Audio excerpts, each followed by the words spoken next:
do? It's your boy Sigma 50 back with another video.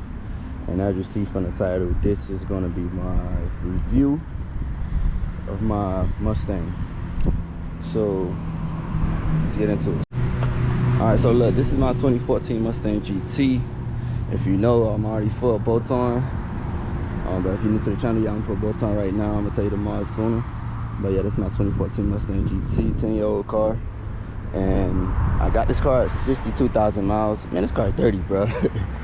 It's dirty. I don't know how good y'all can see it, but it's dirty. This car is dirty, bro. I cleaned this yesterday.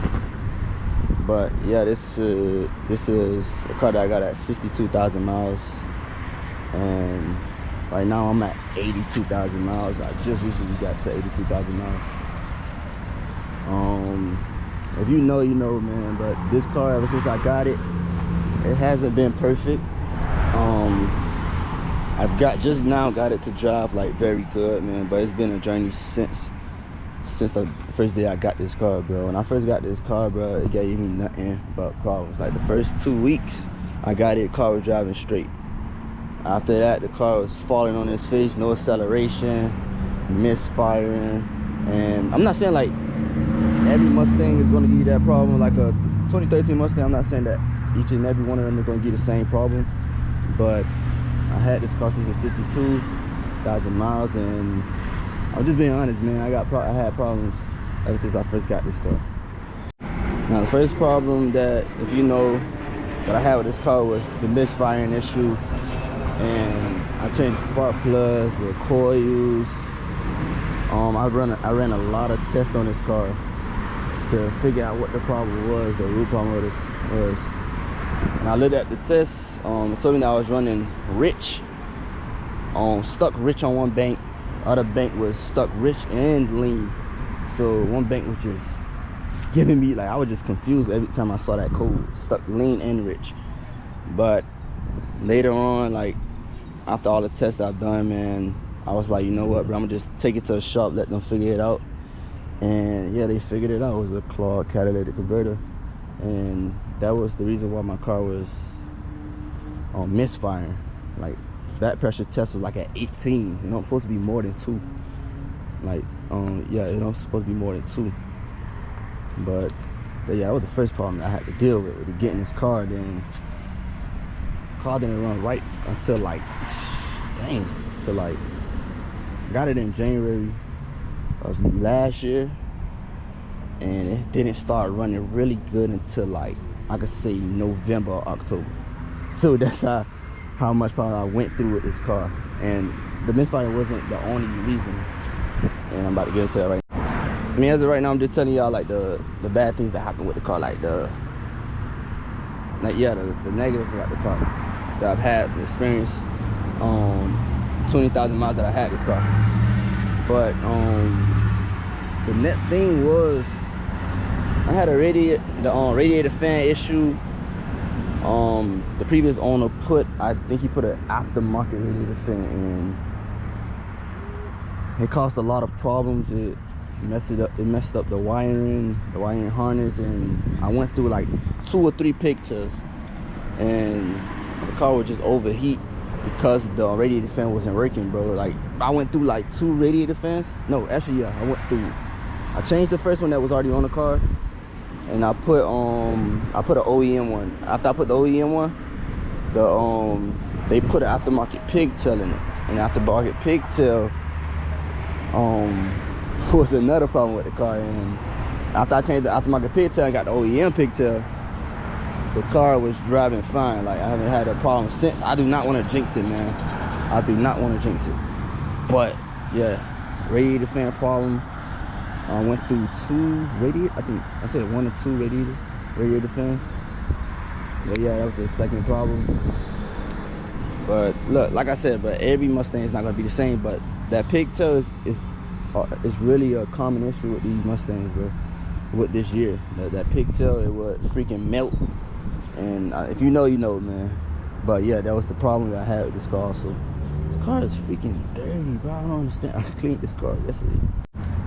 All right, another issue that I had with the car was the clutch pedal and the freaking everything that got to do with transmission. I had that problem starting from the freaking clutch pedal. The clutch pedal, I went through 3 assemblies already. I don't know if it's just me, like I'm heavy footed, but I went through 3 clutch pedal assemblies, man. I broke them. They're very fragile and they're very like cheap material, so they're easy to break.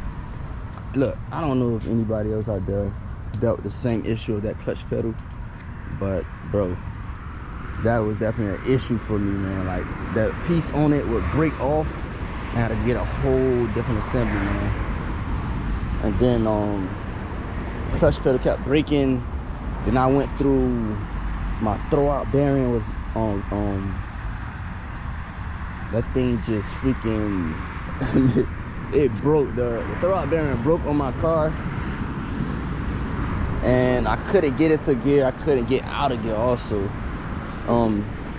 I tried to like put the car in gear and turn it on while I was off, and I had to drive like that. I was driving in first gear like for a long time for like a day or two, and that was the only thing I was driving. I was driving at like 30 miles an hour in just first gear, bro. I couldn't get into any other gears because my throwout bearing was broke or just messed up.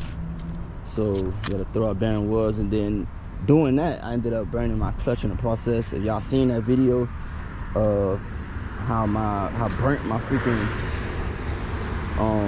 flywheel was, and yeah, you see all the burnt spots on it. That's not normal. That's not normal well, but yeah, that was another issue I had to deal with. I had to drop my transmission twice because of that issue. I thought I had to get a new MT82. Thankfully I didn't have to, because those things are not cheap. And things like almost $4,000 or $3,500 for MT82 for my year. But yeah, problems I had to go through, and took 20,000 miles. That's just my review on it, but I'm just the like cons. I'm not the bad things now. I'm gonna get into the good things right now. Now, as you know, if you've been with me in the channel for a while, you already know my setup. You already know what I did to this car. This is my dream car. If y'all didn't know, most of y'all already know, this is my dream car. 2014 Mustang, or the 2013-14 Mustang GT, the Gen 1 Coyote. Those 2 years specific, this is my dream car, man. When I got this car, the day I got this car, I was so freaking happy, man. That's something hard that I rigged for. And I know y'all guessing like, oh, it's just the naturally aspirated 2014 Mustang GT, Gen 1 Coyote slow. I mean, I know, but speed is not something that, I don't know how to explain it, but if I cared about the speed of the car, I probably would have got a 2020 GT500. Even though I don't like those, I probably would have got one of those. But me, I like to have a car that's already naturally aspirated so that I could build my own power out of it. Right now, this is my budget build. I'm gonna show y'all a little bit, but when I got this car, bro, it's just a car that I really wanted, man. I know that the newer Mustangs look better, they're more faster, but this body style to me is like the best body style. Nothing that could change my mind for me saying that, unless you're talking about the first generation of Mustangs, the fastbacks. I'm talking about like the 69, the 70s Mustangs, like the Mach 1, the regular fastback GT, the Boss 302 and the Boss 429. Those, if you're talking about those, yeah, and those are the best body style. I would like to drop a Coyote in one of those. So yeah, I would love to drop a Coyote in one of those. But yeah, this is my favorite body style, man. And let me show you how to set up right now. All right, y'all, this is the setup that I have under the hood. And man, as you can see, look, the Boss 302 manifold, the JLT cold air intake. I have long tube headers down there, BBK long tube headers. The 1 7/8. I have the BBK Cadet X pipe also that I did to the exhaust system. That's not it. Also, I have the 40. I installed the 47 crown injectors myself. I'm currently on E85. That's another model that I've done to this car. Right now, I think I should be pushing around 430 to the wheel, like 430 something to the wheel. I haven't got on the dyno yet, but by what I've seen online, I should be pushing like 430 to the wheel. Not a lot. Could be making more if I had like a Cobra Jet manifold, but yeah, man, obviously see the wheels, change the wheels. I need to get some new tires, bro. I bust my tires in one of my videos when I was driving. But yeah, this is what I did to my car, bro. I spent like at least $3,000 just for these mods. With that money, I could have boosted my car. I know, but look, man, I wanted to make power out of this naturally aspirated. The first thing I did was JLT and the Boston manifold. The first two things that I did. After that, I drove around a little bit, felt the power difference. Then I put headers on. I definitely felt a better difference once I put the headers on the car. Then I put the 47-pound injectors. I tuned it. Then I finally put on E85. And bro, like, I don't know, man. Just as of right now, this is everything I want on the car. Still not. This is not going to be the final build of this car. Like, eventually I will boost this car, but that manifold has got to come up. It got to come off. I'm sorry, but that manifold got to come off, y'all. That manifold has to come off. And if you know, you know, bro. Like, the Boston 2 manifold, it sits pretty, it looks good. Like, it looks pretty. Like, we pop the hood open and you see it, you're like, oh my god, it look good. Like, compared to like the stock manifold. But like, this manifold is really robbing you of power, if you know, man. Like, compared to the 2018 manifold and the Porter 2018 manifold and the Cobra Jet manifold, bro. Like, those are far superior than the Boss 302 manifold, bro. Like, the Boss 302 manifold is not even nowhere near that. But like, you make good power out of Boss 302 manifold. Like, if I put an 18 manifold on this, I'm probably gonna make at least 10 more horsepower. I mean, you don't think that's that much? That's actually a lot more. Especially if I port the manifold, I probably could make even more than that. But I want a Cobra Jet manifold. If I get a Cobra Jet manifold with the same setup, probably with like the same E85, but changing the JLT quarter intake. Like, get a PMOS CJ manifold. I should be pushing around 460 to the wheel. Like 460, 470 to the wheel. But look, man, I'm satisfied with what I got right now, but man, it's gotta go. I raced the Cobra Jet Gen 1 Coyote. He gave me the gaps, bro. He was gutted also. He gave me 4 or 5 cars, man. I didn't like that. I felt powerless, bro. Like, it's a huge difference between these manifolds, bro. If you know, you know. But I'm gonna go drive around right quick. Yeah, I'm gonna drive around for like 2 minutes, then I'm in the video. But yeah, then my 20,000 mile review on my car, bro. It was a lot of downs, but I can say the ups and the good times really outweighed the bad things, bro. Cause this car is not going anywhere. Like, this car is gonna be like a car that I keep for the channel. But I'm probably saying that right now because I have it, and I don't have like 2 other cars. But if I was to get like 2 other cars for the channel, I would try my best to keep this car, man. I would try my best to keep this car. This car is gonna be iconic for the channel. It's been here since day 1. Been here since it was stock, bro. Like, completely stock, just with an axle back, with a Corsa quad tips, man. But yeah, man, this is my car. Let me go drive around quick. Oh yeah, let's go, man. Oh yeah, I forgot to mention, man, when I say that I dropped my transmission the second time, I forgot to mention that I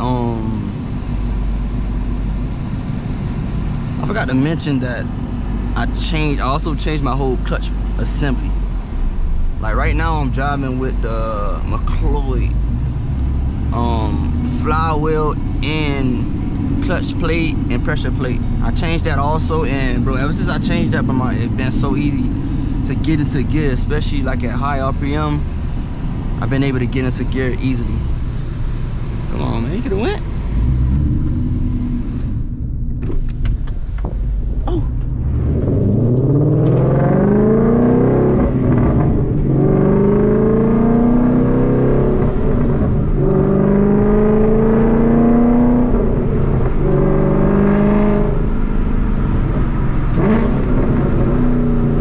I ain't gonna turn right here.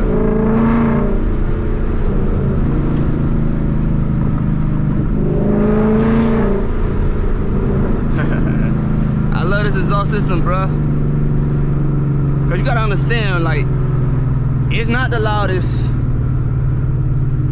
but I can make it loud if I want to. I could be like quiet, not quiet, too quiet, but low RPM it sounds very good. Oh,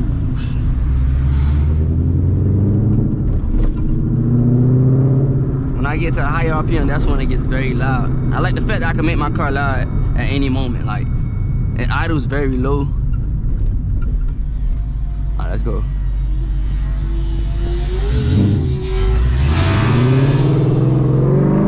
Oh, wait, speeding.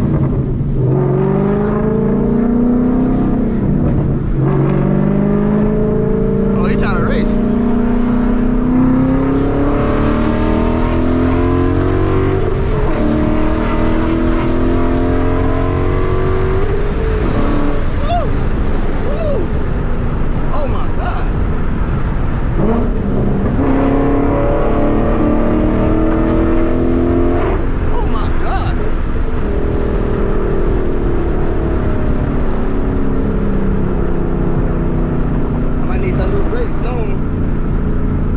I love it. I love it. See what I mean? I can make it loud when I want to. Get a note you. Whew. Whew. Alright, let me go. Looking for love in the... I'm saying. Alright, let's go. Let's go.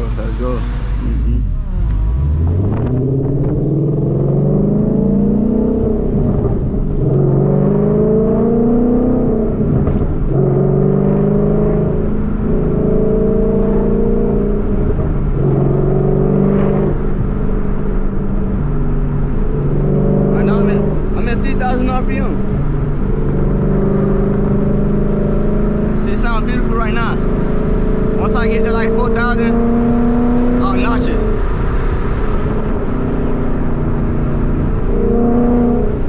Obnoxious.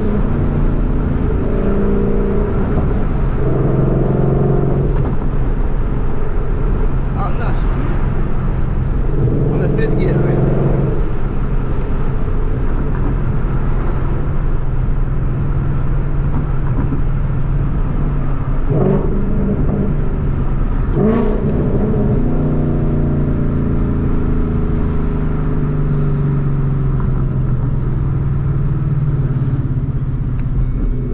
I know some of y'all out there, bro, like, yo, when you go change your freaking, this calculator?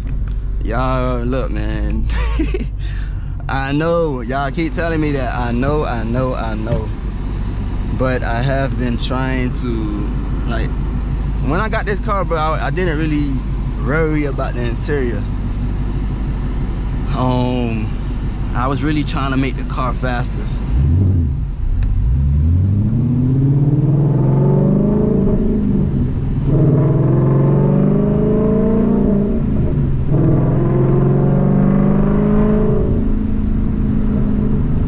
But look, man, I gotta end this video. I'm gonna do a separate video later. Probably not today. But separate video later. It gonna be like I'm gonna reintroduce my car.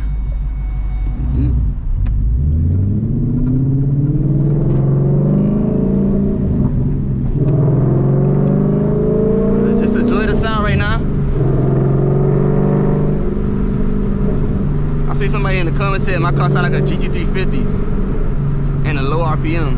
I don't know about that, but I like the compliment, man.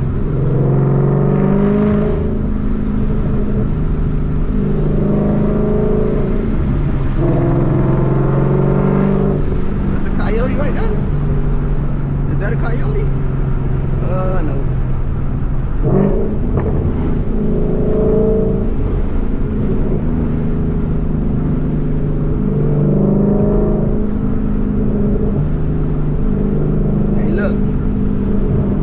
Video.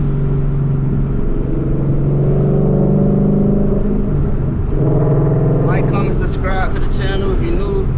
Subscribe to the channel, man. More content coming soon. I gotta get those side skirts. I gotta get them mud flaps. But yeah, stay tuned for more content. I'm gone.